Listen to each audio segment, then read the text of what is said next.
magdangal. Biro lang yon. Handa na ba kayo sa kwento ko? Ang pamagat ng aking kwento ay ang kambal.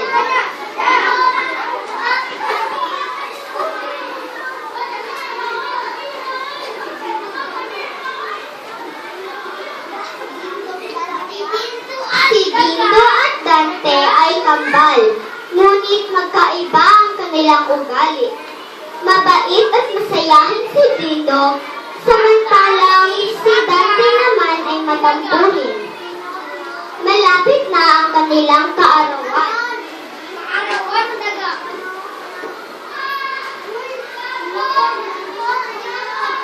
Humiling si Dante ng regalo sa ama. Itay, gusto ko po ng robot na laruan sa aking kaarawan, sabi ni Dante. Naku anak, wala akong sapat na pera para ibili ka ng galon. Mamasyal na lang tayo at kumain sa labas, sagot ng ama.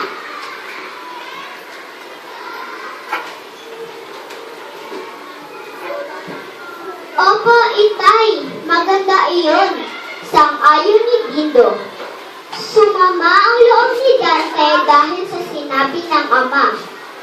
Naging malungkutin si Dante hanggang dumating ang araw ng kanilang kaarawan.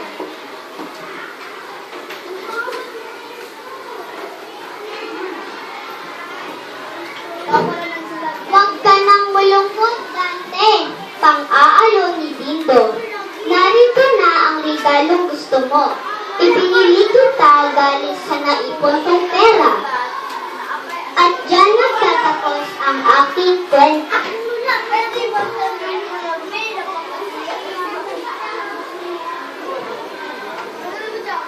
Nagustuhan niyo ba ang kwento ko? Opo! Salamat!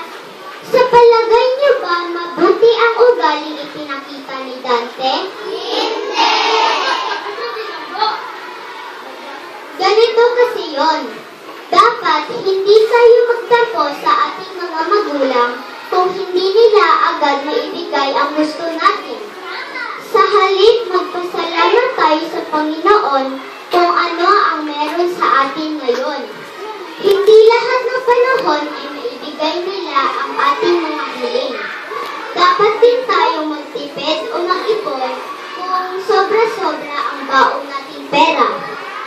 Upang sa gayon, kung may gusto man tayong bilhin, pwede na tayong makabili para sa sarili nating gusto kasi may naipon tayo.